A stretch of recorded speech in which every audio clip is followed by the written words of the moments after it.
Além de assistir o conteúdo no consultório de família de hoje, você pode pedir este conteúdo por escrito. Temos uma apostila com todo o material para você. Basta acessar o nosso site novotempo.com/consultório de família e você vai poder então acessar o link que ali se encontra, baixar esse material e estudar. Gente, não é assim, uns subtítulos, algumas ideias jogadas. É um esquema para você entender como é que se desenvolve a autoestima, o que não é autoestima, o que é autoinflação, o que nós estamos dizendo no programa de hoje para você trazer para a sua realidade, estudar, compreender e viver melhor.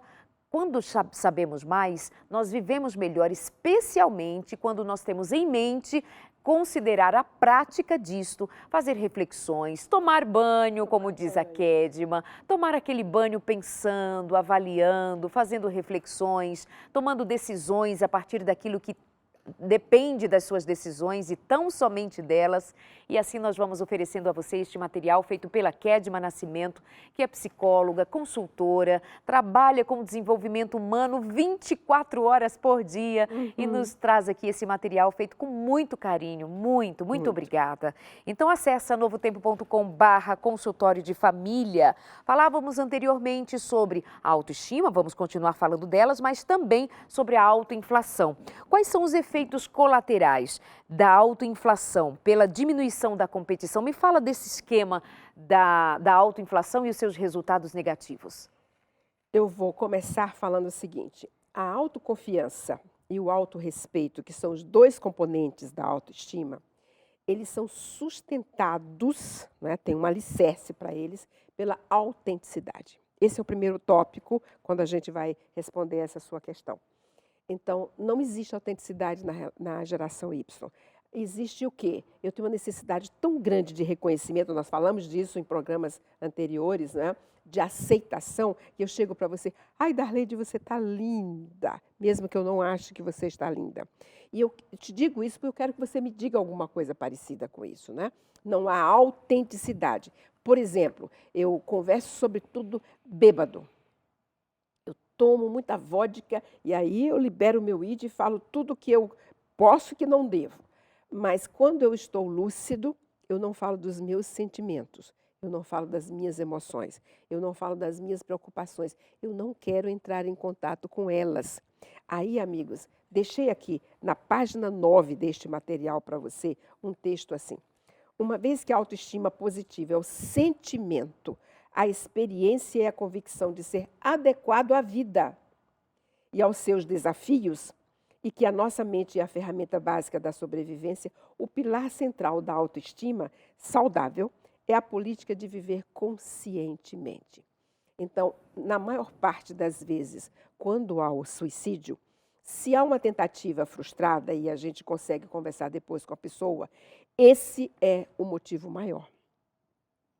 O motivo maior é assim, eu não consigo entrar em contato comigo, eu não quero pensar, não posso parar, se eu paro eu penso, se eu penso eu sinto, se eu sinto eu sofro, eu não quero sofrer. Então o suicídio é uma forma de fugir de mim.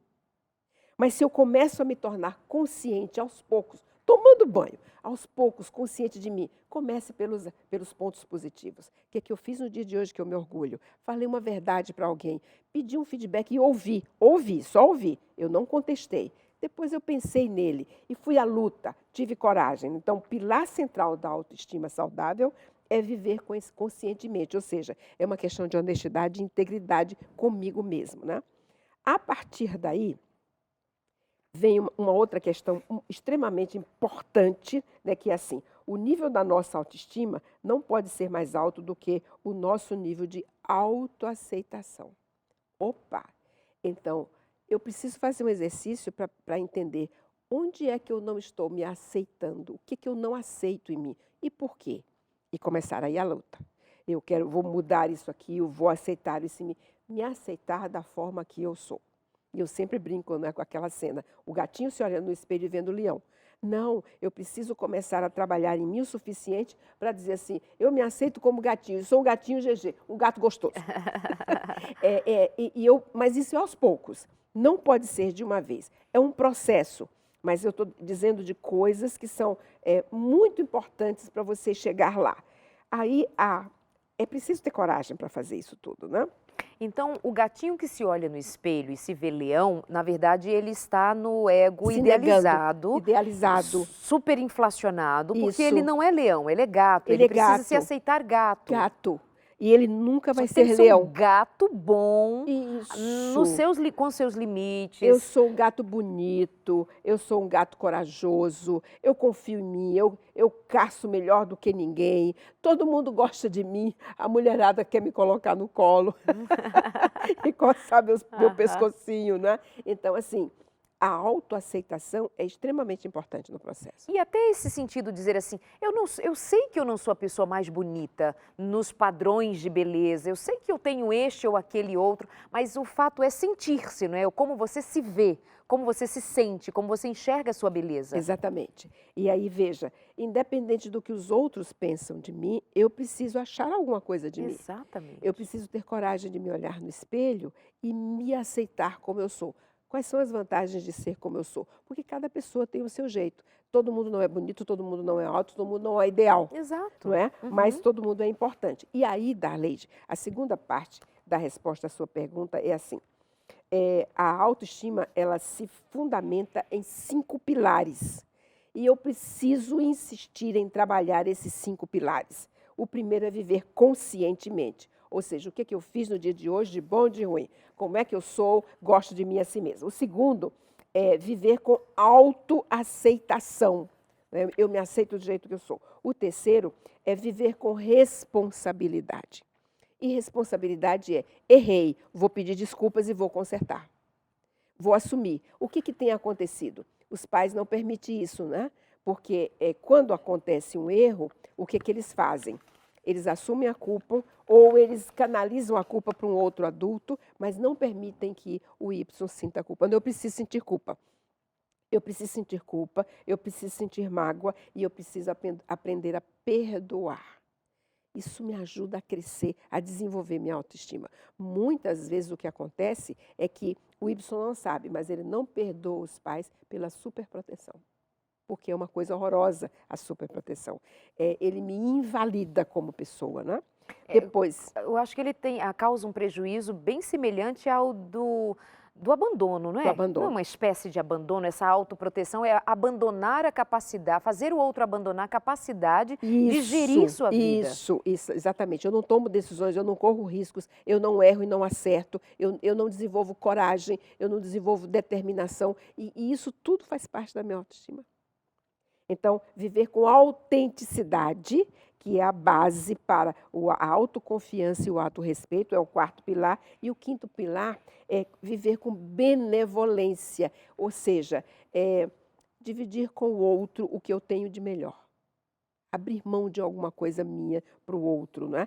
Isso aí é extremamente importante. Em algum momento você fala de integridade também. O que é integridade no indivíduo nessa boa formação? A integridade ela é a soma, quem fala disso é Peter Drucker, no livro O Líder do Futuro, capítulo 16, intitulado Três Funções do Líder no Novo Paradigma. Ele diz assim, no século 20, 21, no terceiro milênio, os valores serão tão importantes e a integridade vai ser o valor mais importante para a humanidade. Ela é, na realidade, a soma da humildade com a coragem. E a cola que gruda a humildade e a coragem é a honestidade. Mas ele faz uma brincadeira jocosa e diz assim, do casamento da humildade com a coragem nasce um filhotinho chamado integridade. Então, a integridade é o resultado da humildade com a coragem. Quando eu tenho o ego autoinflado, não desenvolver autoestima, eu não sou humilde, eu sou arrogante. Eu preciso ficar em cima do salto para mostrar para o outro que eu sou aquilo que eu sei que eu não sou. Eu vivo de aparência, então eu sou uma casquinha. E aí a frase mais difícil que está nesse texto que eu deixei para os amigos, a geração Y ela vive uma máscara, mas ela é uma máscara de papel muito fino. E essa máscara pode cair a qualquer momento. Na hora que a máscara cai, eu não quero mais viver. Aí eu tenho a coragem de ir para o suicídio. Porque exige coragem se suicidar, né? Dizer assim, eu quero morrer. Então, o amor próprio e a autoestima surgem quando assumimos a responsabilidade por nosso desempenho. E o que a escola também fez para contribuir com isso? A pedido dos pais. Hoje não existe uma avaliação do desempenho superior ou inferior. Não importa qual tenha sido o seu desempenho, está tudo bem. Não, é preciso haver a competição que você começou a falar. Então, a competição ela é uma coisa natural, do tipo, estudamos juntas, mas você tirou 10 e eu tirei 9. Tá, onde foi que eu não aprendi? Vou aprender da próxima vez, e aí eu vou correr atrás, porque você tirou 10, então é possível também para mim. Essa competição se acabou hoje, porque é tudo com a mesma régua. Então, se não há competição, nada me instiga, nada me desafia, e eu fico amorfo. Eu fico mofado. Então, eu não desenvolvo o amor próprio, eu não desenvolvo a autoestima. E isso é extremamente cruel. A partir daí vem só o quê? Quais são os efeitos nocivos, não é? Da autoinflação. Que eu acho que é a última coisa que a gente conversa nesse programa. Está na página 25 do material que você pode acessar no link, né? É a sua última pergunta. Então, vejam, os efeitos colaterais gerados na geração Y pela diminuição da competição, as recompensas sem merecimento e as altas expectativas de excelência, que é o ego autoinflado, né? Primeiro, trazem a dificuldade de aceitar o fracasso. Se eu não aceito o fracasso, eu não vou saber o que vai ser o sucesso nunca. Segundo, dificuldade de lidar e aprender com os erros, porque parece que está tudo bem e eu não acertei, mas eu também não tenho a consciência do erro. Terceiro, dificuldade de aceitar feedback e críticas construtivas. Por quê? Eu sou tão frágil que a crítica, qualquer que seja, mesmo com a intenção de me ajudar, ela é muito dura para mim. Eu não consigo aceitar, né? Dificuldade de estabelecer um sistema realista de medidas para a autoavaliação do desempenho e das expectativas. Todos nós temos esse sistema. A gente se avalia o tempo todo. Nossa, eu hoje fui muito bem no programa. Nossa, eu hoje não falei bem. Nossa, eu hoje estou tão bem vestida, eu entrei na reunião me sentindo poderosa. Isso levantou a minha moral e eu pude fazer um discurso eloquente. Mas se eu não tenho esse processo, essa medida, essa crítica, essa avaliação, eu nunca vou olhar como está o meu desempenho. Depois, dificuldade de assumir a responsabilidade pelos erros cometidos. Eu não erro, a culpa nunca foi minha, do outro, eu transfiro a culpa. Dificuldade de ver outros pontos de vista. Então, eu não vou te ouvir.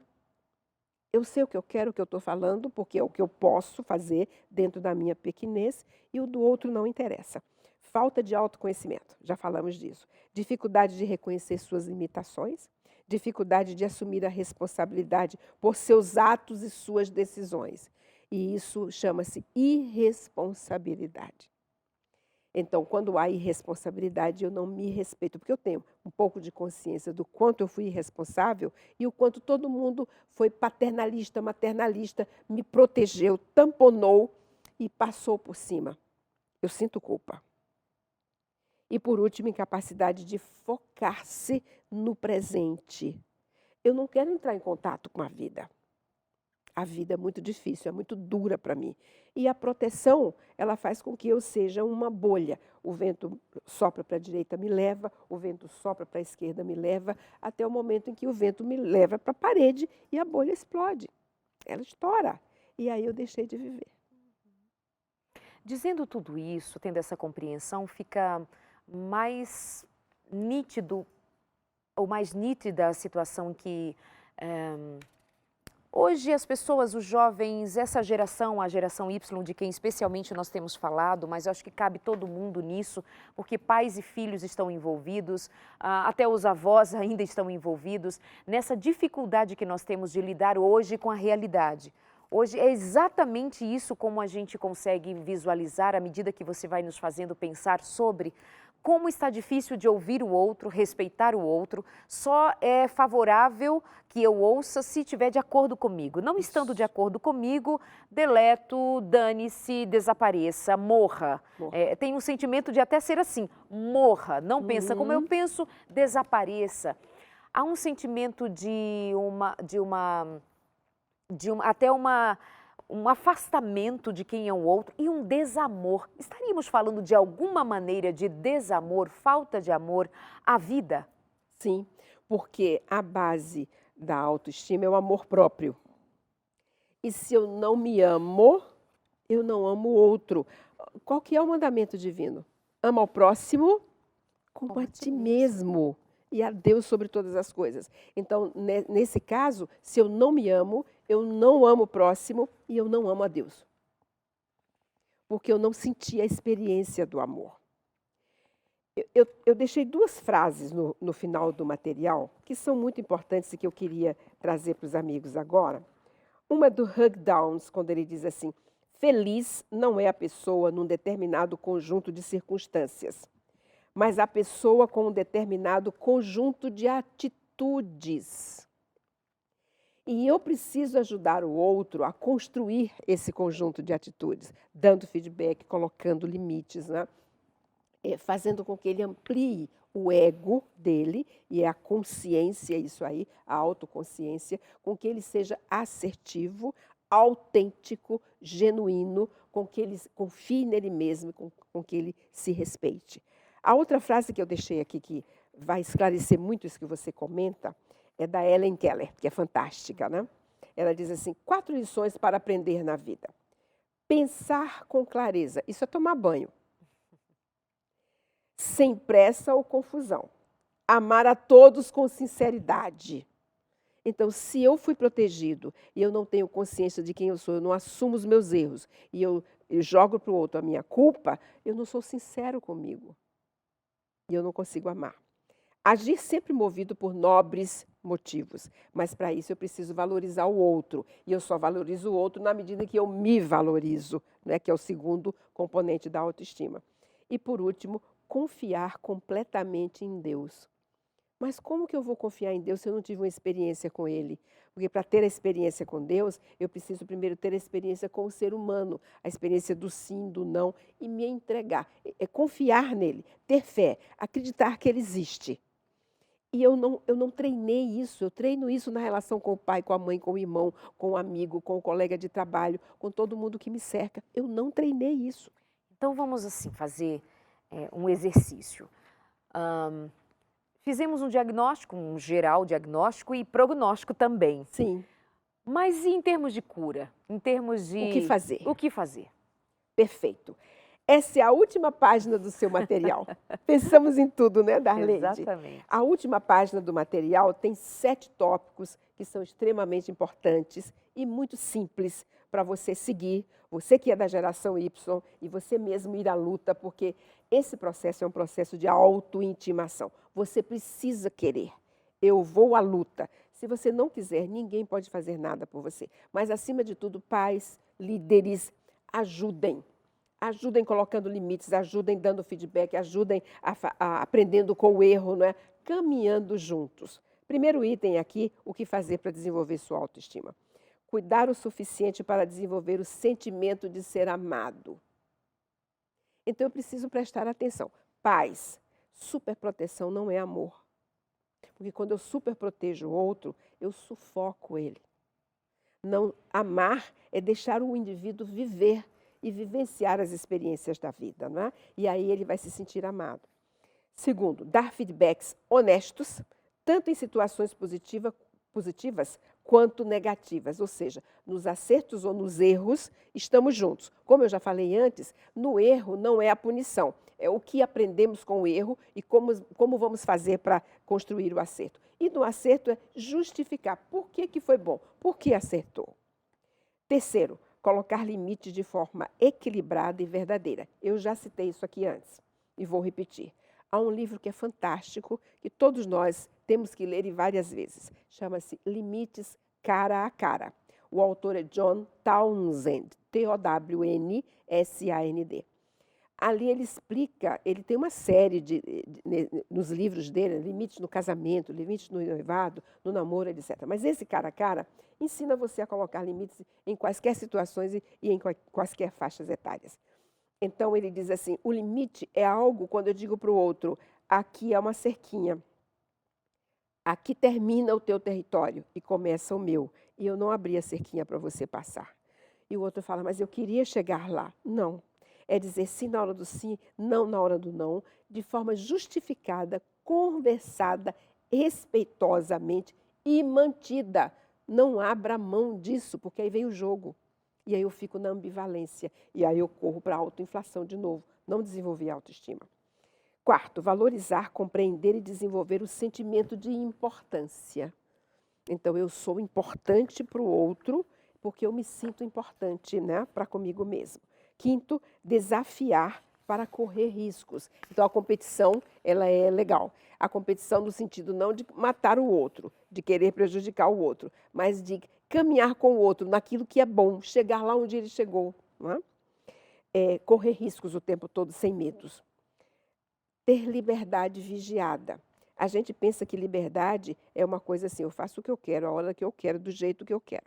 Não, isso é libertinagem. A liberdade é vigiada naturalmente. Então, eu estou no trânsito. Olha, tem uma placa ali, só pode correr 70 quilômetros. É liberdade vigiada. Eu não posso passar de 120 quilômetros, aonde tem? É 120.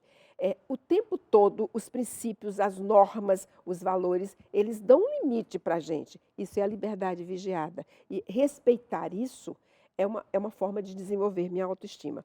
Aceitar críticas construtivas e incentivar a autoavaliação. Como eu fui nesse processo? Foi bem, foi mal? O que é que eu aprendi com ele? Né? E, por último, tornar-se presente sem tirar a responsabilidade e sem tirar a individualidade do outro. Então, são ações que os adultos que estão com os Ys ou Ys que já estejam no processo podem fazer para ajudar o colega. Mas o processo começa em você, quando você diz, eu quero desenvolver minha autoestima, eu quero sair da autoinflação e eu quero ser uma pessoa equilibrada, uma pessoa que se valoriza, uma pessoa que confia em si mesma e que a partir daí tem relações autênticas com quem quer que seja. Cuidar o suficiente para desenvolver o sentimento de ser amado. Eu sou responsável por trabalhar isso em mim e verificar o quanto sou amado, porque é possível, aliás, é impossível que alguém não seja amado por uma pessoa que seja, não é? Cuidar o suficiente para desenvolver o sentimento de ser amado. É do indivíduo essa responsabilidade. É do indivíduo. Então, são três coisas juntas. Pertencer, amar e ser amado. Amar e ser amado estão dentro do pertencer. Então, quando a gente brinca e diz assim, eu já citei isso uma vez, lá em Belo Horizonte tem uma praça intitulada Marília de Dirceu. Marília pertence a Dirceu. Quando eu te pergunto, quem é você, Darleide? Aí você fala, eu sou apresentadora do programa Consultório de Família na TV Novo Tempo. Olha, eu sempre digo, você pertence a uma entidade chamada TV Novo Tempo, você tem um programa, isso é humano. Eu tenho valor, eu faço parte de uma sociedade, de um grupo. De que tipo de grupo? De uma organização. A primeira é a família. Né? Eu sou da família Costa e Silva. Nossa, que orgulho que eu tenho em dizer que eu pertenço a essa família. Então, o sentimento de ser amado e o de amar, eles estão dentro do sentimento de pertencimento. Quando eu não me sinto pertencendo a uma família, pertencendo a um grupo, por exemplo, essa semana eu tive uma experiência interessante. Uma mãe que me ligou e falou o seguinte, ela não tem condição de dar um celular para a filha. E mesmo assim, além disso, ela também não quer que a filha tenha um celular para que ela não tenha acesso a coisas que ela acha que não são boas. E o que aconteceu com a filha na escola? A filha foi totalmente rejeitada pelo grupo, pela sala de aula. Ela sofre bullying todo dia e ela não é aceita pelos colegas de sala. Porque ela não tem um celular. Porque ela não tem um celular, então ela não pode participar do grupo, né? E mais ainda, ela é inferior, porque ela não tem a condição financeira para adquirir um celular que seja um iPhone. E aí ela me pergunta, e o que é que eu faço agora? Eu disse, não, olha, a criança ela tem um tempo com os pais. E chega um momento que Freud diz assim, o adolescente ele tem que matar o pai e a mãe. Não é matar fisicamente, mas é matar no sentido de deixar de ser dependente e ele agora vai pertencer a um outro grupo, que a gente chama cientificamente de gangue. Esse grupo pode ser o da escola, geralmente é o da escola, né? E agora esse grupo vai testar os valores que os meus pais me ensinaram em casa.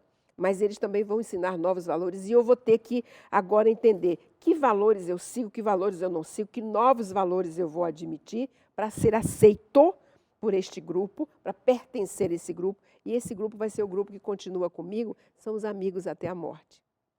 ele é extremamente importante. Eu pertenço a esse grupo. Essa menina, ela está sofrendo bullying, ela está com baixíssima autoestima, ela está em depressão porque ela não é aceita pelo grupo. Tem um motivo para não ser aceita, mas não é aceita. Então, todo ser humano briga por ser aceito. Ser aceito na família, ser aceito na escola, ser aceito no clube, ser aceito em qualquer lugar onde eu esteja.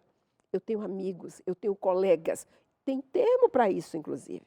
Olha, eu faltei a aula, tiraram a cara a matéria e me deram, me falaram o que o professor deu ontem na disciplina, porque eu tenho amigos, eu pertenço a esse grupo, eu amo, eu sou amado. Mas eu preciso construir a forma de ser aceito, que é fazer parte dos valores do grupo. Corresponder às expectativas. E a depender de qual grupo nós estamos falando, tem também algumas dificuldades a serem enfrentadas. Né? Que grupo é este? Que grupo é este? Como eu vou entrar? Como eu vou pertencer? O que ele agrega a mim e eu a Isso. ele? E na adolescência isso também precisa de um certo Muito, cuidado. porque né? muitas vezes, por exemplo, o grupo testa você e diz, então, você vai ter que fumar um baseado Exato. para ser aceito. E o que eu vou fazer? Aí vem os valores, os princípios que foram instigados desde 0 a 7 anos de idade na relação com a família. É um assunto amplo, extremamente importante, necessário, toca a cada um de nós. Sim.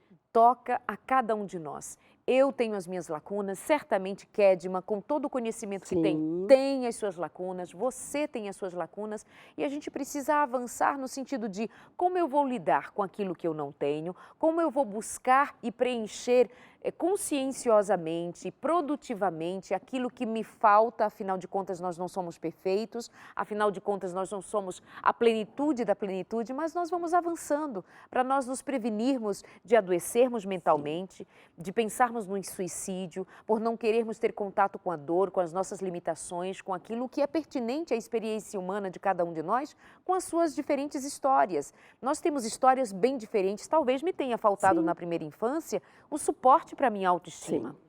E agora, adulto, compreendo isso, cruzo os braços e lamento? Não. Então, por fazer um programa como esse, é dar a você indícios e condições de me faltou, eu ainda posso fazer por mim. Não tive até agora, mas eu ainda posso começar, eu posso fazer diferente. Nós chegamos ao final do programa Kedma, quero só sua última palavra para nós darmos o link para o programa que vem, porque nós vamos continuar este com outros assuntos também. Perfeito. A autoestima é algo tão importante, é fundamental para o ser humano em todas as suas relações e em todos os seus papéis. E isso vai, inclusive, estar diretamente ligado ao processo de motivação, que é o que a gente fala no programa a seguir. Ok. Nos encontramos então no próximo programa, não perde, estamos fazendo outra parte daquela série, ou desta série que começamos com os 3 primeiros programas sobre a geração Y, que foi assistido e compartilhado por muita gente. Estamos continuando para entender os pilares da autoestima, aceitação, autoinflação e tudo mais que é necessário para vivermos melhor com o nosso próprio eu e, claro, com o outro e no contexto em que nós estivermos. A gente se encontra na semana que vem com mais um consultório e nós esperamos você.